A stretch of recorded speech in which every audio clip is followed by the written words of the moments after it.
It's your boy Loush, back with another video. What's going on, everybody? Good to see you again. Whew! 90 Day Fiancé, yet again, has sparked my interest. Now, I found this video of one of the biggest fights that they've been through. I'm curious to see what exactly happens, what sparked it. I'm pumped for this. Let's go. Today, I'm taking Angela to see some experts.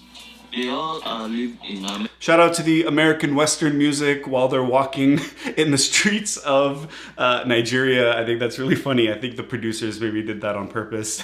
Because it's like Angela has arrived. It's now her time. It's her town. It's it's her music at the end of the day. At some points, and hearing about life in America from them, I feel a little bit nervous.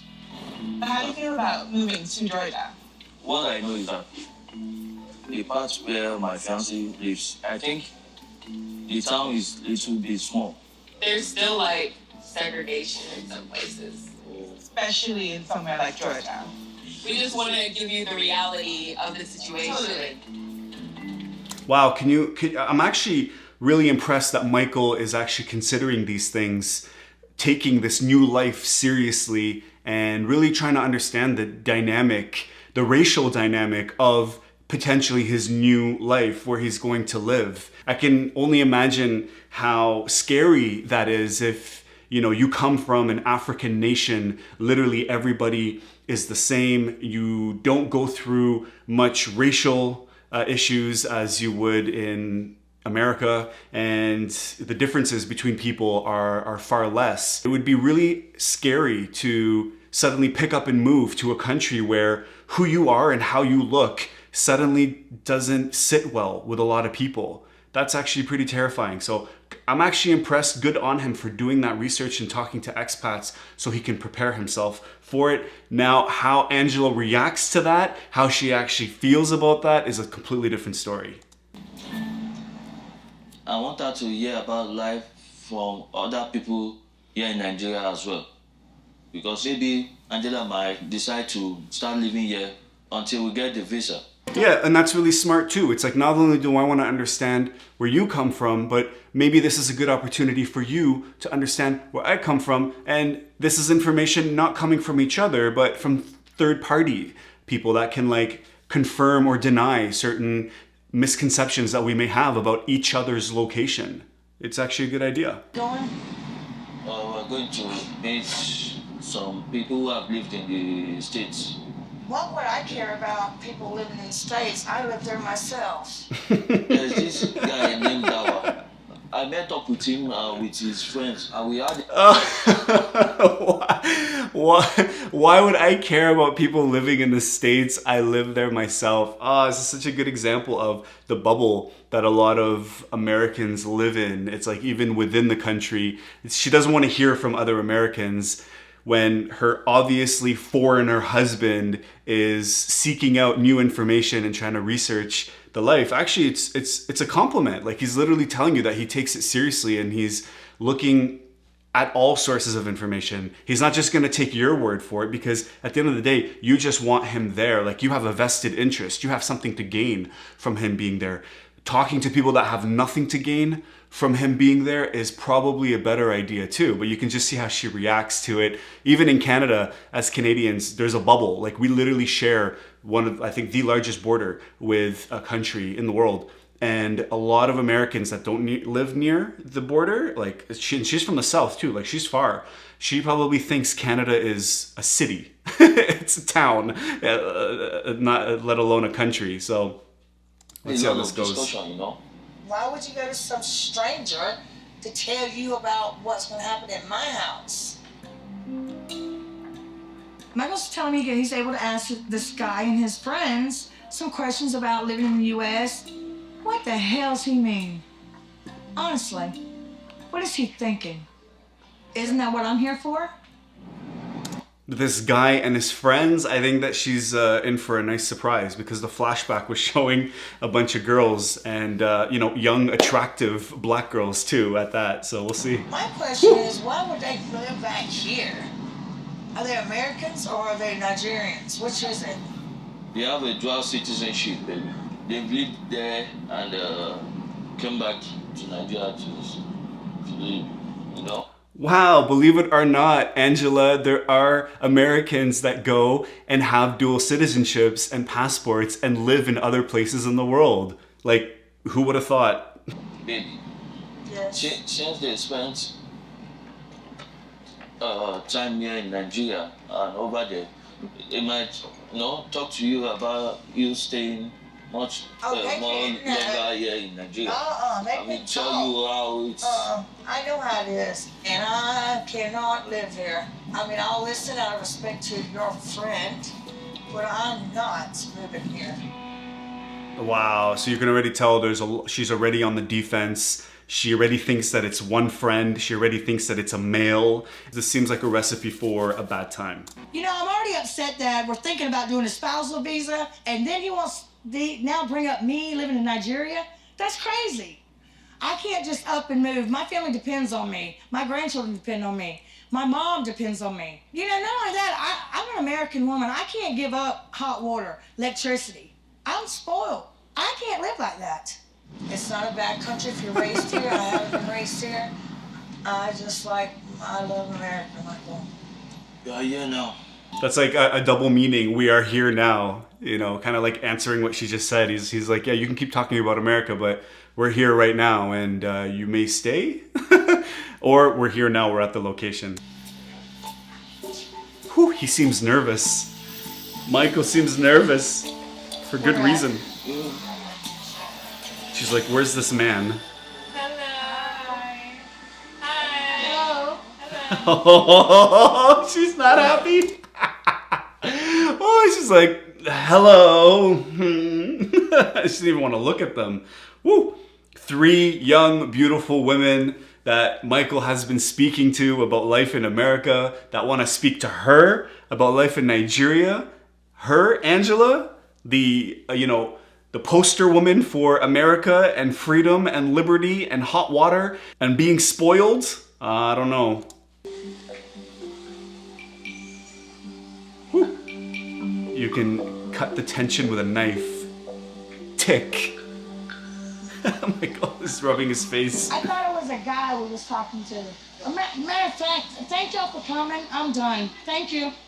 I appreciate y'all for coming. Thank you. Thank you very much. Ooh. Uh-oh.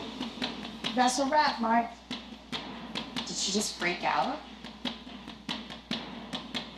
Oh no. I'm done. Where's your car? I'm done.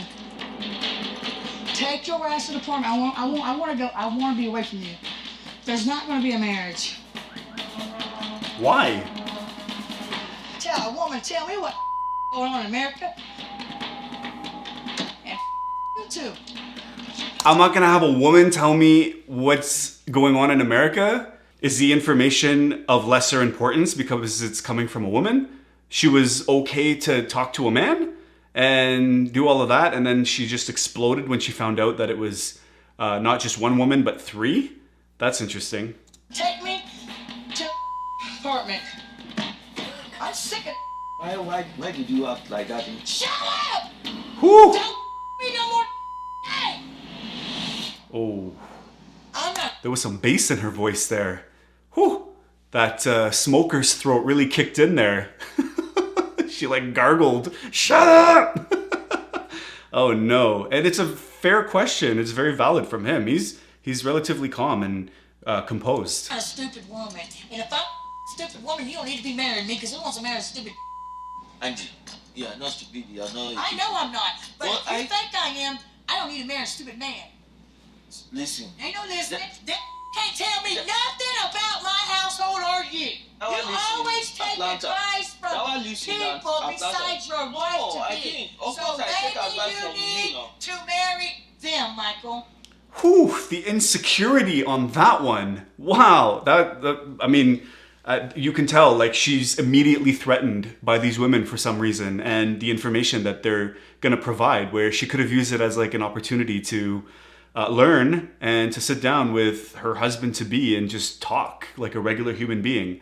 And that's really concerning actually for Michael, because he's receiving quite a bit of verbal abuse. This is quite the toxic situation for him. He's literally getting his ass kicked right now, verbally at least. I wonder if the cameras weren't on, what it would look like if this is her on her best behavior for the cameras, or maybe she's just used to them or just frankly doesn't care. But there's a lot of pride, there's a lot of ego, a lot of insecurity. Definitely layer that on. She's took a big, huge scoop of insecurity and just slapped it right on top. All right, hang out with women. When did you think I was going to agree with that? I didn't hang out with women. Well, honestly, you did. That's who showed up. It was that one is coming. The guy. Michael. So we had to wait for him, but you didn't. Michael, you're pissing me off. Oh, so the guy was showing up. Okay. Hey, Skylar. Mom, What?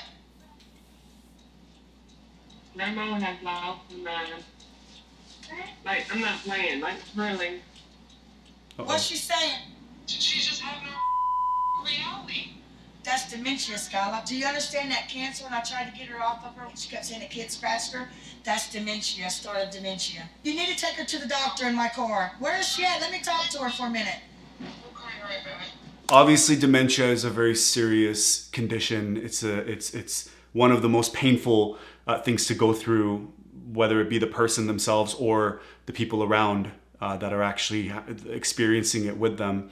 But it's interesting how dementia is a disconnect from your surroundings and your reality. And it seems like Angela, ironically, is literally going through a similar situation where she's completely disconnected with the environment and the situation. Michael's intentions, the intentions of those poor girls, and Dawa, who I think is the male friend, was coming from the goodness of their hearts, and they just wanted to help and lend a helping hand to provide, whatever support they can, or just inform him of the realities and inform her of the realities. But she took it completely the wrong way. First of all, she's insulted that she needs to listen to other women who are perhaps beneath her for some reason, not to tell her how to live and what's going to happen in her house. It's interesting how much she empathized with her mom when she got the call about having, an episode, like a dementia episode. She showed a great deal of compassion and understanding there. Interesting. There's like a barrier where her rationality and logic stops. Babe, I understand what you are going through, and I feel concerned about Mama too. Okay. My mom's not doing well.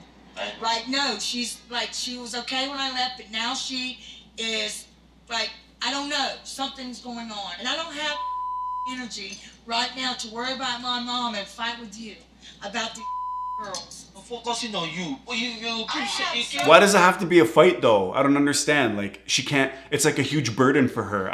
I can't think about my mom and fight with you rather than just talking about it like normal, mature adults. The funny thing is that she's older than him, much older than him.